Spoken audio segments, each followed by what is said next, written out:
Jadi sebenarnya undangan gelar perkara khusus ini yang dilayangkan oleh Polda Metro Jaya itu kepada para pelapor.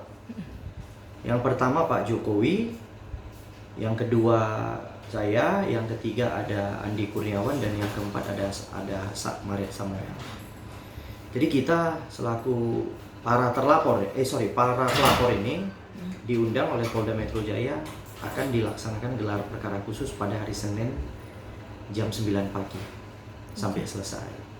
Jadi memang permohonan daripada gelar perkara khusus ini adalah permohonan dari para terlapor dan yang sudah menjadi tersangka.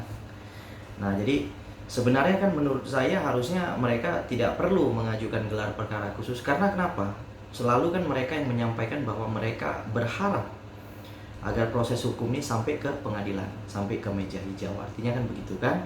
Nah, tapi saya bingung kenapa diajukan gelar perkara khusus. Apa yang melatar belakangi mereka untuk mengajukan gelar perkara khusus, itu yang dipertanyakan. Biasanya orang mengajukan gelar perkara khusus karena proses penetapan tersangkanya tidak sah, tidak sesuai, ya kan? Kemudian ada proses-proses penyidikan yang kemudian ditabrak oleh penyidik, ya kan? Yang kemungkinan dalam gelar itu akan dibuka seterang-terangnya, oke, untuk mengetahui apakah ada pelanggaran dalam proses penyidikan tersebut.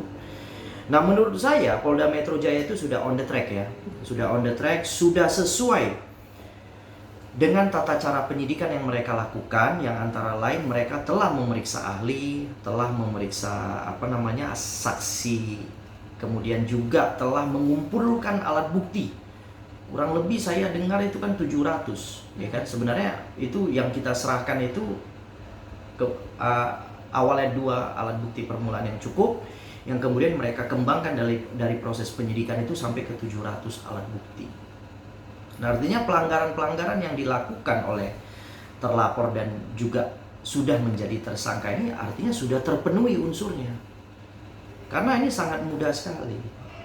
Ketentuan pidana itu kan mengatur unsur barang siapa dengan sengaja tanpa hak. Udah jelas, sederhana itu sebenarnya.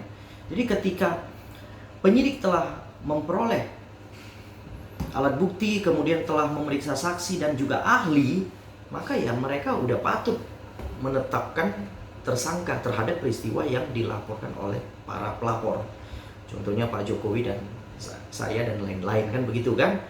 Nah, tapi nggak apa-apa. Kalau hanya gelar perkara khusus ini ya kita hadapin lah, nggak ada masalah. Cuman saya rasa kita juga akan lebih memfaktakan lagi nanti pada saat gelar perkara khusus. Kita akan memfaktakan apa yang menjadi rujukan laporan kami, apa juga yang menjadi alat bukti kami akan sampaikan. Nggak apa-apa, kita fair lah, artinya gitu ya. Kita akan buka seterang-terangnya. Nah, tetapi ya saya berharap tetap dalam permohonan saya nanti saya meminta kepada pihak polisi untuk tetap meneruskan perkara ini ke kejaksaan, agar kejaksaan dapat menyidangkan perkara ini supaya terang benderang gitu. Apakah ijazah yang mereka selalu sampaikan kepada masyarakat palsu itu kan nanti akan terbantahkan itu ketika nanti sudah masuk ke ranah pengadilan. Karena Pak Jokowi sendiri sudah menyampaikan akan datang ke pengadilan dan akan memberikan untuk disaksikan oleh publik gitu. Jadi itulah forumnya gitu. Jadi maksud saya ya teman-teman terlapor tersangka ini ya harusnya sudahlah, ya kan, jangan lagi membuat informasi-informasi yang berusaha memanipulasi opini publik gitu loh. Jadi ini kan tindakan-tindakan yang dilakukan secara berulang. Artinya apa? Ketika suatu tindakan perbuatan hukum yang dilakukan secara berulang-ulang yang sudah merupakan tindak pidana, nah ini secara subjektif sebenarnya penyidik sudah boleh melakukan penahanan terhadap para tersangka atau terlapor ini gitu. Karena kenapa? Untuk supaya dia tidak mengulangi perbuatannya. Karena secara subjektif apabila seseorang terus-menerus mengulangi perbuatannya, maka dia sudah harus ditahan. Supaya apa? Supaya dia tidak mengulangi, kan tujuannya itu supaya dia tidak mengulangi perbuatannya, tidak menghilangkan barang bukti, ya kan, kemudian bersikap kooperatif gitu. Ini kan sudah tidak, semua kan sudah ditabrak ini. Alat bukti dia orang itu memperbanyak, ya kan, dengan rangkaian-rangkaian manipulasi data, kemudian juga buat suatu palsu gitu. Jadi saya rasa Artinya penyidik ya, khususnya Dirkrimum Polda Metro Jaya sudah harus bisa mengambil tindakan tegas dalam hal ini. Karena kenapa? Ini bisa merusak tatanan kepolisian nanti. Nanti apabila tidak dilakukan penahanan ya secara terukur, ini bahaya loh. Polres-polres nanti bisa ngikutin ini apa yang diadopsi oleh Polda Metro Jaya gitu. Ya kan, jangan-jangan besok orang udah malas lapor polisi. Karena kenapa? Loh, ada ancaman yang di atas 10 tahun yang tidak dilakukan penahanan kok. Ya kan, besok terjadi yang namanya tindak pidana brutal yang dilakukan oleh orang-orang, ya kan, yang karena dalam opini mereka, loh, Roy Suryo yang ancamannya di atas 10 tahunnya tidak dilakukan penahanan. Nah ini apa namanya, merupakan suatu kesan yang buruk ya, dan menjadi contoh yang buruk ini. Nanti seluruh Indonesia, seluruh Polda mengikuti lagi pola-pola seperti ini, bahwa apa namanya, untuk ancaman yang di atas 10 tahun nggak perlu ditahan.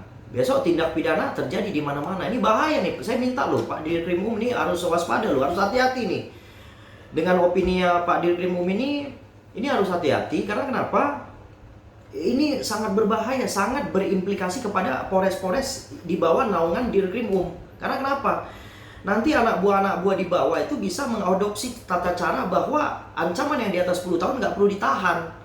Atau dengan kata lain, apabila tersangka mengajukan permohonan untuk ditangguhkan malah dikabulkan. Wah, ini bahaya nih, gitu. Ya kan, bisa terjadi tindak pidana di mana-mana. Nah, ini saya minta secara hormat ya kepada Pak Dirkrimum untuk mengambil langkah tegas dan mengambil langkah terukur. Prinsipnya seperti itu. Oke.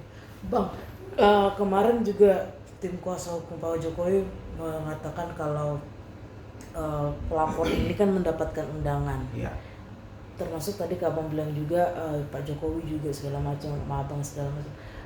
Akankah hadir Pak Jokowi nanti di hari Senin, Pak? Jadi sebenarnya dalam gelar perkara khusus ini sebenarnya biasanya umumnya ya diwakili oleh penasihat hukum. Jadi saya rasa penasihat hukum aja sudah boleh, ya kan? Karena kan ini cuman gelar. Namanya gelar itu adalah memfaktakan apa yang menjadi rujukan oleh kepolisian, apa yang menjadi rujukan oleh yang dijadikan tersangka, ya kan? Barang bukti kami serahkan, kemudian saksi kami juga sudah menyampaikan untuk diperiksa oleh kepolisian dan kepolisian sudah melaksanakan itu. Artinya yang perlu nanti hadir itu benar-benar hadir itu adalah pihak kepolisian sama pihak tersangka atau terlapor gitu. Nah kalau pihak pelapor itu biasanya umumnya udah nggak perlu, karena kenapa? Mereka hanya mengirimkan PH saja pun sudah boleh, penasihat hukum atau kuasa hukum sudah boleh, gitu. Karena satu lagi perlu saya cerita, ini ruangannya nggak bisa, bukan ruangan besar, ruangan hall, bukan seperti itu. Ini adalah satu ruangan gelar yang dibatasi satu pelapor, ya kan? Itu hanya boleh membawa 2 penasihat hukum gitu. Jadi artinya kalau sampai Pak Jokowi datang nanti begitu rame ya, itu penasihat hukumnya sampai begitu rame, wah itu bisa-bisa pelapor lain nggak dikasih masuk lagi. Ya kan seperti itu kan. Jadi artinya ya ini aja lah, kita buat gelar perkara ini agar berjalan tertib, seperti itu, agar berjalan tertib, ya kan, dibatasi saja yang kira-kira kalau Pak Jokowi sudah diwakili oleh pengacara ya sudah. Kalau mungkin pelapor yang lain juga diwakili pengacara ya sudah. Ya ini hanya perlu nanti ketika terlapor itu disajikan alat bukti, maka mereka harus mensandingkan dengan bukti mereka. Seperti itu aja, tapi tidak ada perdebatan dalam gelar perkara khusus karena ini bukan forum pengadilan.